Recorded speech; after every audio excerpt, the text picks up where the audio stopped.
speech was expunged. Why, sir? Why, sir? Why, sir, expunged? Why, sir?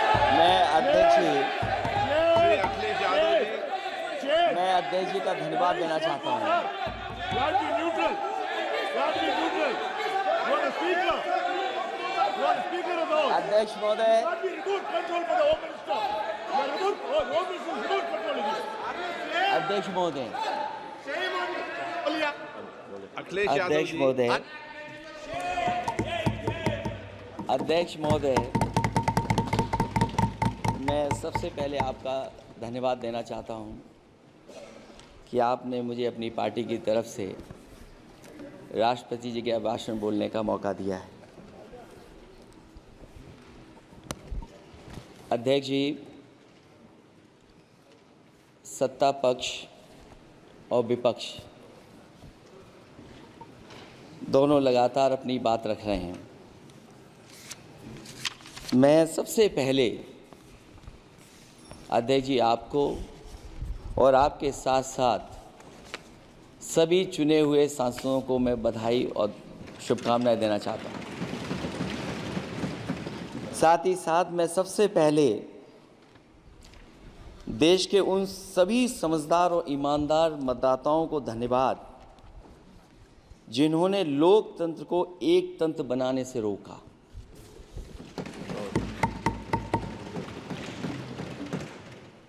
चुनाव के समय पर अध्यक्ष जी ऐसा कहा गया कि 400 पार।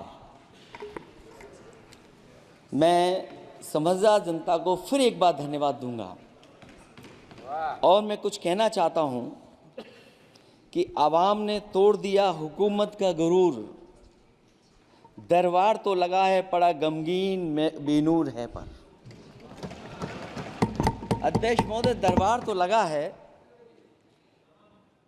पर बड़ा गमगीन बेनूर है और पहली बार ऐसा लग रहा है हारी हुई सरकार विराजमान है। जनता कह रही है चलने वाली नहीं सरकार। अध्यक्ष महोदय, जनता कह रही है चलने वाली नहीं, ये गिरने वाली सरकार है। और क्योंकि ऊपर से जुड़ा कोई तार नहीं, नीचे कोई आधार नहीं, अधर में जो है अटकी हुई वो तो कोई सरकार नहीं। दरअसल पूरा इंडिया समझ गया है कि इंडिया ही प्रो इंडिया है। इस चुनाव में इंडिया अलायंस की नैतिक जीत हुई है। ये पीडीए इंडिया की सकारात्मक राजनीति, पॉलिटिक्स जो पॉजिटिव है, पॉजिटिव पॉलिटिक्स की जीत हुई है। ये इंडिया पीडीए की सोशल जस्टिस मुहिम की विक्ट्री है। 2024 का परिणाम हम इंडिया वालों के लिए जिम्मेदारी से भरा पैगाम भी है। और अगर हम यूँ कहें अध्यक्ष महोदय कि 15 अगस्त 1947 अगर उपनिवेशिक राजनीति से आज़ादी का दिन था तो 4 जून 2024 देश के लिए सांप्रदायिक राजनीति से आज़ादी का दिन रहा। ये सांप्रदायिक राजनीति के अंत और सामुदायिक राजनीति की शुरुआत है। जहां सांप्रदायिक राजनीति का अंत हुआ है वहीं सामुदायिक राजनीति की शुरुआत हुई है। सबसे अच्छी बात हुई ये है कि इस चुनाव में सांप्रदायिक राजनीति की हमेशा के लिए हार हो गई है। अध्यक्ष महोदय,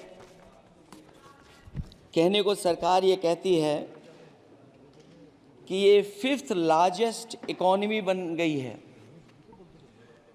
और जीडीपी के मामले में 5th वर्ल्ड की इकोनॉमी बन गई है। लेकिन अध्यक्ष मोदी, ये सरकार क्यों छिपाती है कि अगर ये हमारी सबसे लार्जेस्ट इकोनॉमी, अगर हम 5वें नंबर पर हैं, तो हमारे देश की पर कैपिटा इनकम, प्रति व्यक्ति आय हमारे किस स्थान पर पहुंची है। और हम लोगों ने तो अध्यक्ष महोदय देखा है कि अगर दिल्ली की सरकार ने कहा होगा कि $5 ट्रिलियन की इकॉनमी बनेगी, तो जहाँ से प्रधानमंत्री जी चुन करके आते हैं, वहाँ का प्रदेश के सरकार भी कह रहे कि हम $1 ट्रिलियन इकॉनमी बना लेंगे। देश की इकॉनमी कहाँ पहुँच गई, पर कैपिटा इनकम क्या है, लेकिन अगर उत्तर प्रदेश की इकॉनमी को अगर $1 ट्रिलियन की इकॉनमी बनना है तो कम से कम 35% की ग्रोथ चाहिए। मुझे नहीं लगता है कि 35% की ग्रोथ उत्तर प्रदेश पा पाएगा। हम हंगर इंडेक्स में कहाँ खड़े हैं, नीचे से कहाँ हैं। जो 5th लार्जेस्ट इकॉनमी की बात कर रहे हैं, वो इनइक्वालिटी के पैरामीटर पे कहाँ खड़े हैं, वो हैप्पीनेस इंडेक्स में कहाँ खड़े हैं। और जो लोग चुनाव को अपने तरीके से मोड़ते हैं, मैं उन्हें कहना चाहता हूं कि अध्यक्ष महोदय, इस चुनाव के परिणाम ने तोड़ने वाली राजनीति को तोड़ दिया है और जोड़ने वाली राजनीति की जीत हुई है। इस चुनाव में धन छल बल की नकारात्मक राजनीति की शिकस्त हुई है। ये चुनाव जो देश का हुआ, ये सकारात्मक राजनीति का नया दौर शुरू हुआ है। इस बार प्रो कॉन्स्टिट्यूशन वालों की जीत हुई है। हम मानते हैं संविधान ही संजीवनी है, उसी की जीत हुई है। ये संविधान मंथन में संविधान रक्षकों की जीत हुई है। अब ऊपर से नीचे की राजनीति का अंत हो गया है। अब नीचे से जो समाज की जो आवाज़ उठेगी, वही राजनीति का आधार बनेगी। मैं कहना चाहता हूं कि देश किसी की व्यक्तिगत महत्वाकांक्षा से नहीं, जन आकांक्षा से चलेगा। मतलब अब मनमर्जी नहीं, जनमर्जी चलेगी। इस चुनाव का बड़ा पैगाम यही है।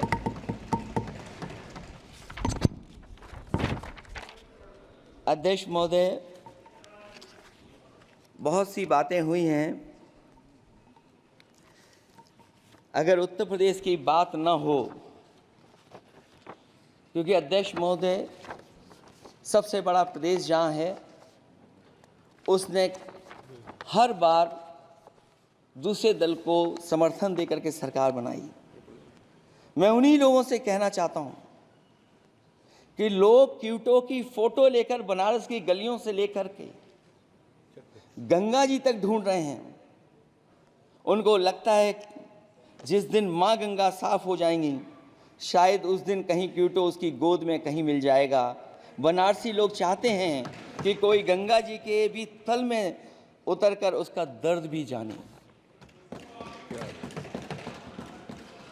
उत्तर प्रदेश की जनता का बस यही आग्रह है कि जिस गंगा जल को हाथ में लेकर सच कहने की कसम खाई जाती है, कम से कम उस गंगा जल से तो झूठ ना बोला जाए।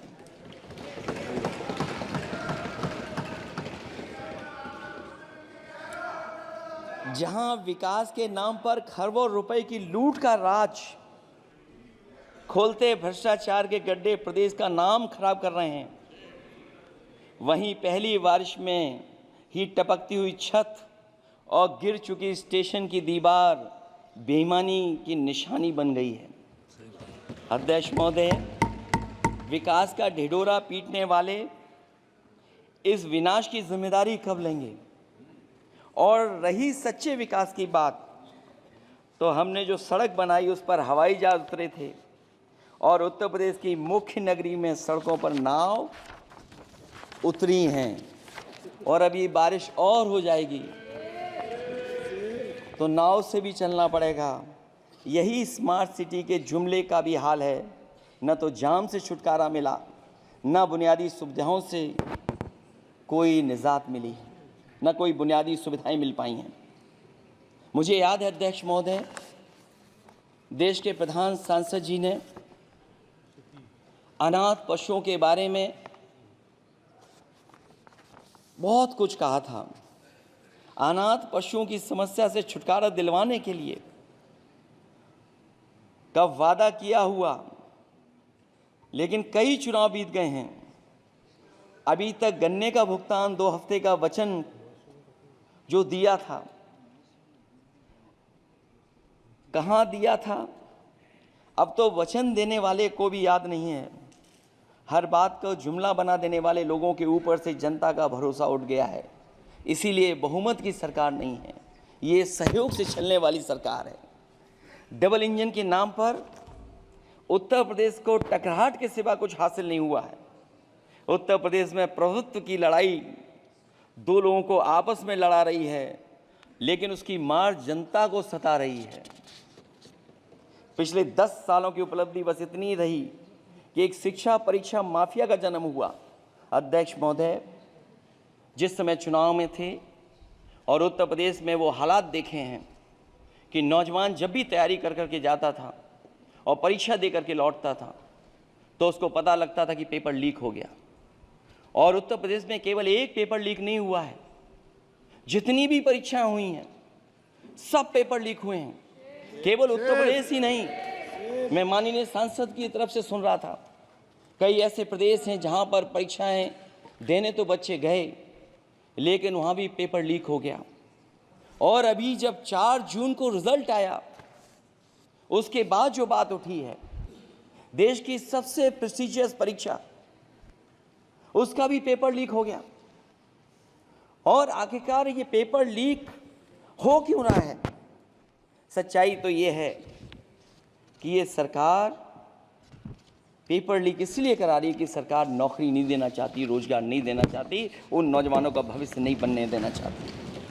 पिछले 10 सालों की उपलब्धि बस इतनी रही है कि एक शिक्षा परीक्षा माफिया का जन्म हुआ है, जिसने तथाकथित अमृत काल में युवाओं के भविष्य की आशाओं को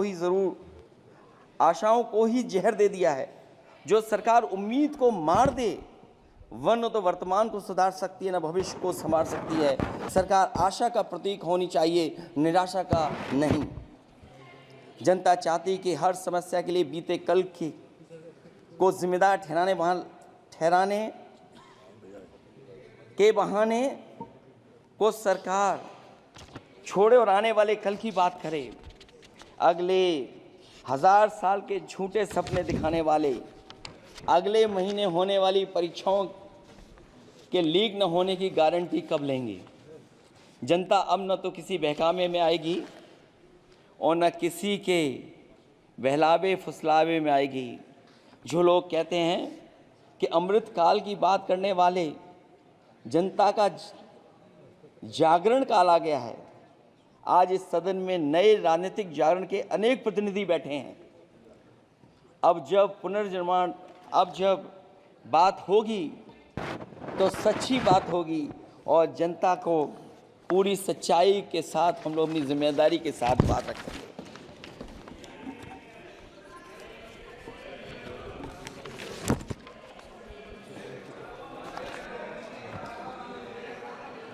अध्यक्ष महोदय, एक जीत और हुई है, एक जीत और अध्यक्ष महोदय हुई है। मैं जानता हूं सत्ता पक्ष बैठे वाले लोग समझ गए होंगे। अयोध्या की जीत भारत के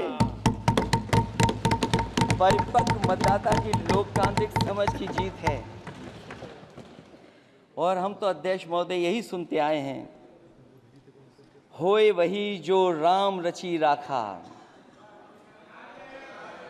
यह है उसका फैसला।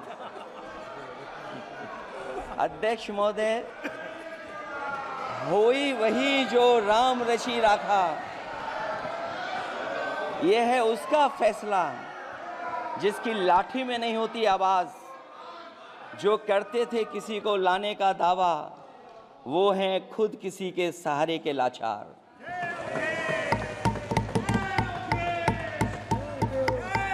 अध्यक्ष महोदय, मैं फिर कह देना चाहता हूं, होए वही जो राम रची राखा, यह है उसका फैसला, जिसकी लाठी में नहीं होती आवाज। जो करते थे किसी को लाने का दावा, वो हैं खुद किसी के सहारे के लाचार। हम अयोध्या से लाए हैं उनके प्रेम का पैगाम। हम अयोध्या से लाए हैं उनके प्रेम का पैगाम, जो सच्चे मन से करते हैं सबका कल्याण। सदियों में जन जन गाता है जिनके गान, अभय दान देती जिनकी मंद मंद मुस्कान, मानवता के लिए उठता जिनका तीर कमान।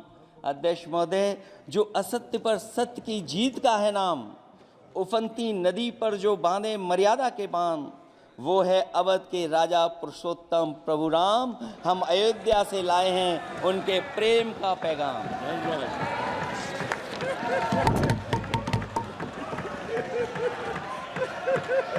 अध्यक्ष महोदय,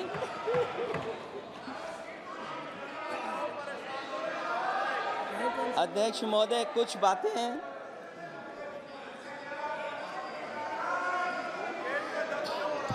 अध्यक्ष महोदय, कुछ बातें समय और काल से परे होती हैं, इसलिए आज यहाँ उत्तर प्रदेश के सदन में पढ़ा गया एक शेर याद आ गया, जो तब सही था अब और सही साबित हो रहा है। इजाजत हो अध्यक्ष जी तो मैं अर्ज करूं। हजूरे आला आज तक खामोश बैठे इसी गम में, हजूरे आला आज तक खामोश बैठे हैं इसी गम में, महफिल लूट ले गया कोई जबकि सजाई हमने। योगी जी के लिए, योगी जी के लिए।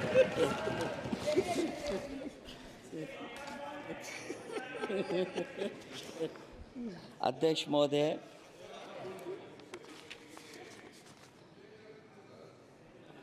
मैं मॉडल ऑफ कंडक्ट जब चुनाव हुआ, लागू हुआ, उस समय मैंने देखा कि कुछ लोगों पर मेहरबान रही सरकार और कमीशन भी।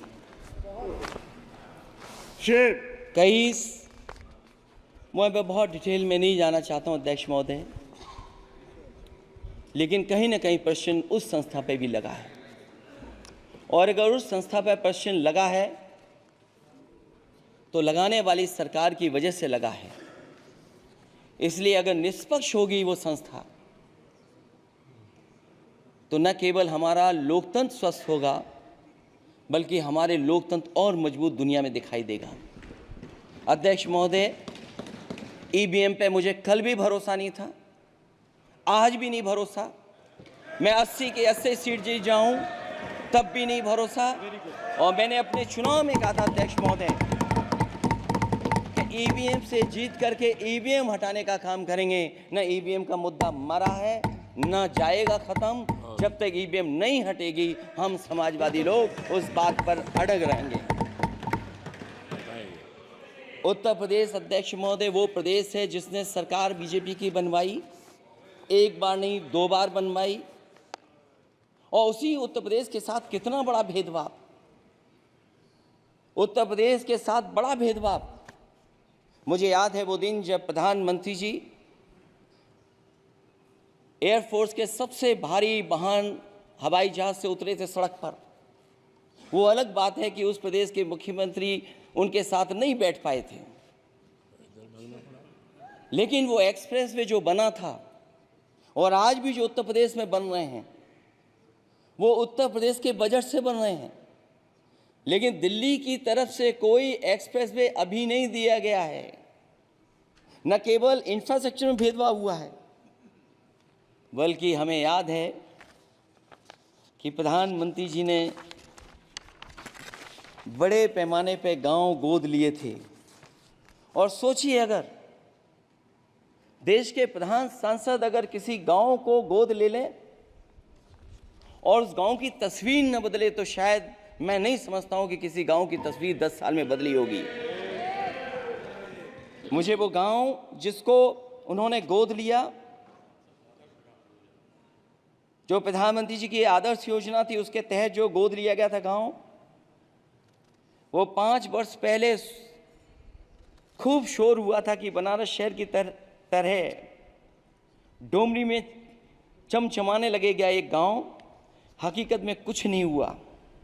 उसकी दुर्दशा वैसी की वैसी है, जैसे था गांव वैसा ही का वैसा है। टूटी सड़कें, कच्ची पगडंडियां, उखड़े और टूटे हुए ईंट के खंजे, बदहाल हैंडपंप, पावरलूम और पंखे के जाली के कारखाने को आखिर कब तक रफ्तार मिलेगी जो उस गांव में काम होता था, लोग करते थे। खाली पड़े रसोई गैस के सिलेंडर, अंधाधुंध बिजली कटौती के बीच इस गांव के लोगों को हर सुबह मजदूरी की कभी ना खत्म होने वाली तलाश आखिर कब पूरी होगी। तो सोचिए, एक गांव की तस्वीर ये है। जो गांव कभी गोद लिया गया था, उस गांव की भी तस्वीर नहीं सुधर पाई है। जो भाजपा के स्मार्ट सिटी के झूठे सपने में गांव के लिए कोई जगह नहीं है। अपने गांव गोद लेने की जो बात कही थी, क्या वो भी जुमला था अध्यक्ष जी? पता नहीं जिस गांव को गोद लिया था उसका नाम भी किसी को याद है कि नहीं। मैं नाम पूछ करके किसी को शर्मिंदा नहीं करूंगा, क्योंकि अगर नाम याद है तो ये तो और भी बुरी बात है कि अपने नाम याद रखने के बावजूद भी कुछ नहीं किया। जिसे गोद लिया जाता है उसे अनाथ बनाकर छोड़ देना अच्छी बात नहीं है। और अगर तस्वीर अध्यक्ष महोदय बदली हो 10 साल में उन तमाम गोद लिए हुए गांवों की, तो मैं सत्ता पक्ष के लोगों से कहूँगा ज़रूर इस सदन में बात रखें, ज़रूर बताएं आप। जो बात कभी अध्यक्ष महोदय कास्ट सेंसस की उठी थी, हम उस कास्ट सेंसस के पक्ष में हैं कि बिना कास्ट सेंसस के सामाजिक न्याय संभव नहीं है। सबको हक दिला पाना मुश्किल है। अध्यक्ष महोदय, राष्ट्रपति जी के अभिभाषण में अग्निवीर को लेकर के जो चिंता विपक्ष की थी और देश के नौजवानों की थी, वो चिंता वैसी की वैसी बनी है। अध्यक्ष महोदय, मैं ये कहना चाहता हूँ, मैं खुद मिलिट्री स्कूल से पढ़ा हूँ। मेरे साथ के बहुत बड़े पैमाने पे लोग फौज में हैं। मैंने समय समय पे जो मेरे साथ पढ़े जो सीनियर थे उनसे भी जानकारी हासिल की है। बड़े बड़े ऑफिसर से मैंने पूछा है, वो शायद आपको न बता पाएँ, लेकिन दबी जुबान में उन्होंने कहा है कि देश की सुरक्षा के साथ अग्निवीर जैसी व्यवस्था लागू करने से समझौता हो रहा है।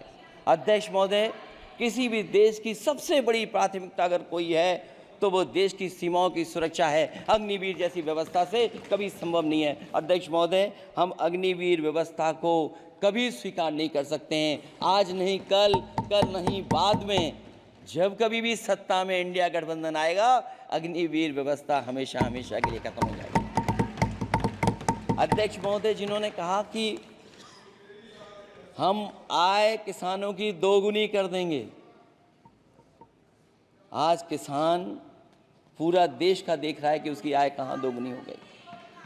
और जिस तरह महंगाई बढ़ी है, सरकार बताए कि महंगाई इस बढ़ने पे उसकी आय कितनी होनी चाहिए। और जो इंफ्रास्ट्रक्चर की बड़ी बड़ी बातें की गई थी कि एमएसपी लागू करने के लिए एग्रीकल्चर सेक्टर का इंफ्रास्ट्रक्चर तैयार होगा, लेकिन जहाँ तक मैंने उत्तर प्रदेश में देखा है, अगर इस सरकार में एक भी नई मंडी बनी हो तो मुझे सरकार बता दे। अध्यक्ष महोदय, जो इंफ्रास्ट्रक्चर एग्रीकल्चर सेक्टर में बनाने की बड़ी बात कही थी, अगर सरकार की तरफ से एक भी मंडी 10 साल में बनी हो तो ज़रूर सरकार बताए। जो सरकार मंडी नहीं बना सकती है उस पर एमएसपी का भरोसा कैसे कर सकते हैं? जिन्होंने एमएसपी का भरोसा दिलाया था। हम अध्यक्ष महोदय आपके माध्यम से यही कहेंगे कि जो राष्ट्रपति के अभिभाषण में लीगल गारंटी एमएसपी को मिलनी चाहिए थी, वो क्रॉप्स को नहीं मिली है। न केवल फसलों को मिले बल्कि हॉर्टिकल्चर क्रॉप्स को भी एमएसपी देने का फैसला हो, जिससे कि हमारा किसान खुशहाल हो सके। साथ ही साथ ओपीएस की बात अभिभाषण में नहीं आई है। ओल्ड पेंशन स्कीम लागू हो, जिससे हमारे तमाम सरकारी कर्मचारियों का भविष्य बन सके। और देश की एक बड़ी आबादी, जहाँ से मैं चुन करके आता हूँ, उत्तर प्रदेश जहां बुनकर, न केवल उत्तर प्रदेश बल्कि देश के कोने कोने में बुनकर समाज के लोग बड़े पैमाने पर रह रहे हैं, लेकिन बुनकरों को जो सुविधाएं मिलनी चाहिए वो भी इस सरकार में नहीं मिल पा रही हैं। जो प्रदेश सरकारों ने कभी बुनकरों के लिए योजनाएं चलाई थीं वो भी अध्यक्ष महोदय बंद कर दी हैं। मैं अंत में इतना ही कहना चाहूँगा कि इस सरकार ने नौजवानों को नौकरी नहीं दी है, नौकरी और रोजगार उनसे छीने हैं, बहुत नौकरी छीनी है। इसलिए मैं कहना चाहता हूं अध्यक्ष जी, इसलिए मैं कहूँगा कि आपके राज में न नौकरी की उम्मीद है न रोजगार, क्योंकि आपने छोटे कारोबारी तक को इतना छोटा बना दिया है कि न तो वो अपना पेट भर सकता है न किसी को नौकरी पर रख सकता है। जो कुछ पद निकलते भी हैं तो उन पर लेटरल एंट्री के नाम से पिछले दरवाजे से कुछ खास संगी साथियों को रख लिया जाता है। आरक्षण का हक नॉट फाउंड सुटेबल के नाम पर हड़पा जा रहा है। और अध्यक्ष महोदय, आरक्षण के साथ इतनी खिलवाड़ किसी सरकार ने नहीं की होगी जितनी खिलवाड़ इस सरकार ने की है। जहां सरकारी नौकरियां नहीं दी जा रही हैं, और सरकारी नौकरियां इसलिए नहीं दी जा रही हैं क्योंकि उन्हें आरक्षण देना पड़ेगा। जिस प्रदेश से मैं आता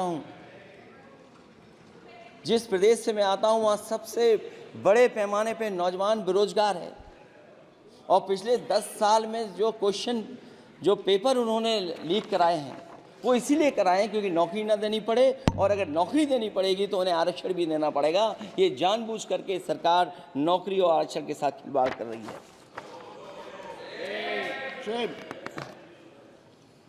मैं अध्यक्ष महोदय अंत में इतना ही कहना चाहता हूं, आशा है ये सरकार तब तक चलेगी तब तक उसके केंद्र में इस देश का हर एक गरीब, शोषित, वंचित, पीड़ित, पिछड़ा, दलित, अल्पसंख्यक, आदिवासी, महिला, युवा, छोटा कारोबारी, ईमानदार, नौकरी पेशा, आम आदमी और कर्मचारी, अधिकारी, मजदूर और किसान होगा, ना कि धनवान होगा। और शासन के आधार पर संविधान होगा। वह जुमलों की जगह सच में महंगाई, बेरोजगारी, भ्रष्टाचार, गरीबी, भुखमरी, सांप्रदायिक हिंसा, दलित व महिला उत्पीड़न, सामाजिक अन्याय जैसे मूलभूत मुद्दों का समाधान होगा। और भोजन, बिजली, पानी, दवाई, पढ़ाई जैसी बुनियादी ज़रूरतों के लिए कागजी योजनाओं की जगह सच में इंतज़ाम होगा।